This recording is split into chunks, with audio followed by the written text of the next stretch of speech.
Olá pessoal, eu sou o Zeon, estamos aqui novamente com mais um programa Eu Sou Discípulo nessa semana para abençoar a sua vida e abençoar o seu coração, falando um pouquinho sempre sobre discipulado, sobre a vida do que é ser igreja, como a gente já tem compartilhado nas outras semanas. E nesse dia eu quero trazer um texto para você que está lá em Lucas capítulo 5, versículo 36 em diante, que diz assim: Então lhes contou esta parábola: Ninguém tira um remendo de roupa nova e costura em roupa velha. Se o fizer, estragará a roupa nova, além do que o remendo da nova não se ajustará à velha. E ninguém põe vinho novo em vasilha de couro velha. Se o fizer, o vinho novo rebentará a vasilha e se derramará e a vasilha se estragará. Ao contrário, vinho novo deve ser posto em vasilha de couro nova. E ninguém, depois de beber o vinho velho, prefere o novo, pois diz: o vinho velho é o melhor. O que eu quero falar com vocês hoje, nesse dia, é sobre reengenharia. Esses dias eu estava conversando com a pastora Vanessa, com a bispa Vanessa, e ela está fazendo um curso agora, curso de marketing, por sinal, né? E ela está toda faceira agora com esse curso. E ela estava aprendendo este termo, sobre reengenharia. Com certeza a gente já ouviu falar sobre engenharia civil, engenharia química e tantos outros cursos e profissões que envolvem esse termo, que é engenhar, que é aplicar, é idealizar, construir algo, né? Mas reengenhar, o que é isso? É reconstruir, é reestruturar, é refazer algo novamente.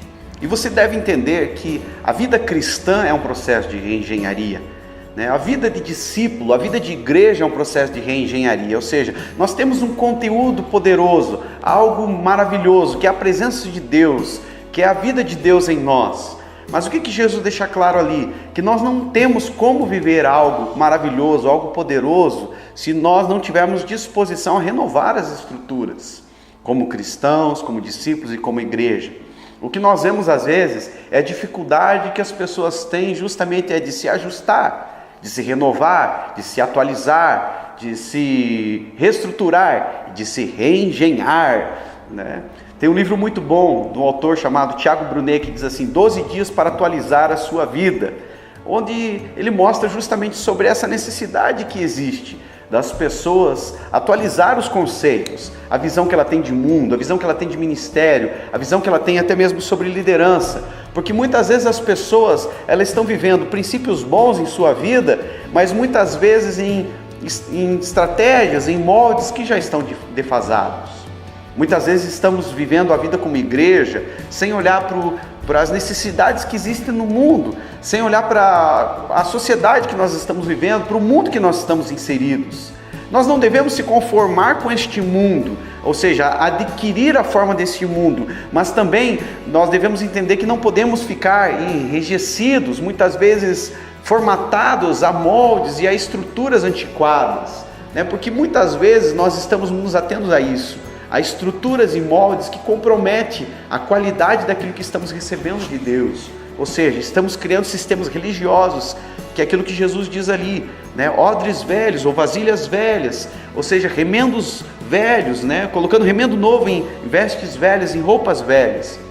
E quando fazemos isso, estamos comprometendo, né, o mover de Deus para a vida da igreja e para aquilo que Deus deseja fazer nos nossos dias. Então é importante sempre nós estarmos dispostos a aprender, a sermos ensináveis, a estar buscando crescimento, um aprendizado novo, seja como discípulo, seja como líder, como pastor, seja como igreja, para que a gente não fique defasado, fique ultrapassado. Não significa que a gente deve buscar padrões mundanos ou até mesmo seculares para que igreja como igreja a gente possa crescer, ou que o sucesso da igreja está ligado a isso. Mas significa o quê? Que nós devemos estar atentos à necessidade que nós temos de buscar renovação no nosso coração, no nosso entendimento, na nossa vida. Nós devemos entender que nós estamos inseridos num contexto social, num contexto político, num contexto cultural dos nossos dias. E daí, porque a gente era um tipo bom de igreja alguns anos atrás, a gente continua sendo aquele tipo de igreja. Aquele tipo de igreja cumpriu o seu propósito, serviu aquela década, serviu aquele modelo de sociedade, mas hoje, o tipo de sociedade que nós estamos inseridos exige um tipo de igreja que nós devemos nos tornar. A igreja de Cristo é a mesma, os valores de igreja que estão na palavra são os mesmos, mas o tipo de forma que nós servimos, o tipo de maneira que nós atuamos, as estruturas que nós oferecemos, nós devemos entender que elas devem ser renovadas. Um exemplo muito claro, eu vou deixar para você, é o telefone. Hoje você usa, por exemplo, um smartphone. O smartphone é um telefone muito bom, ele tem acesso à internet, ele tem um Wi-Fi, você usa o WhatsApp, você usa a câmera do celular e tantas outras coisas. Algum tempo atrás, cerca de 10 anos atrás, por exemplo, vocês com certeza ouviram falar, tinha um telefone chamado, acho que Nokia, que ele tinha uma lanterninha.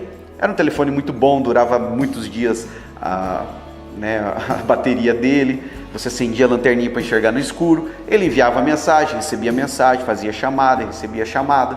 E se você usar ele hoje, com certeza ele funciona, com certeza ele vai continuar enviando mensagem, recebendo mensagem. Se colocar o chip nele, com certeza ele faz ligação, recebe ligação e é capaz de durar a bateria dele uma semana.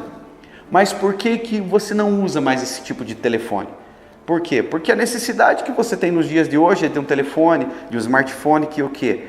Que ele receba e envie mensagens de internet, como WhatsApp, Telegram, ou o Messenger do Facebook, o uso das redes sociais. Você tem necessidade de usar a internet, de usar outros aplicativos, de tirar foto.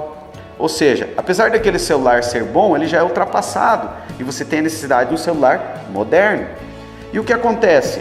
Muitas coisas na nossa vida a gente se dispõe a se modernizar, mas muitas vezes nos condicionamos a ser uma igreja ultrapassada, defasada, ou muitas vezes até sermos líderes, pastores ultrapassados e defasados. Estruturas que já estão engessadas, que já estão ultrapassadas, que já estão comprometidas.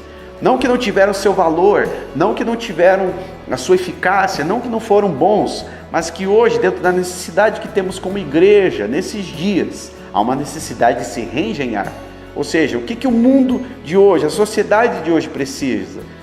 O que as pessoas estão necessitando a nível de relacionamento de igreja, como de nós, como pastores, como líderes, como discípulos?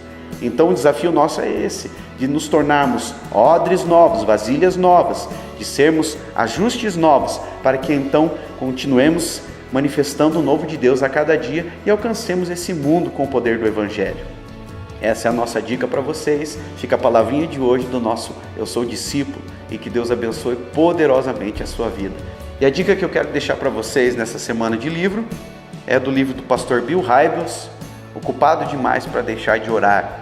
Um livro muito bom que impactou a minha vida e que justamente fala isso, que apesar de termos tantas necessidades nos nossos dias, de sermos uma geração de tanta informação, de tanto compromisso, devemos entender que uma das maiores prioridades da nossa vida, uma das coisas que nós devemos ter como primordial no nosso coração é tempo na presença de Deus, de buscar a Deus, de ter um tempo de qualidade na presença de Deus, no secreto, que ninguém vai ter um ministério relevante, ninguém vai conseguir cumprir um chamado, ter sensibilidade à voz de Deus, se a gente não aprender a ouvir a voz de Deus e a priorizar isso. Então fica a dica aqui do pastor Bill Hybels, Ocupado Demais para Deixar de Orar. Que Deus abençoe a sua vida.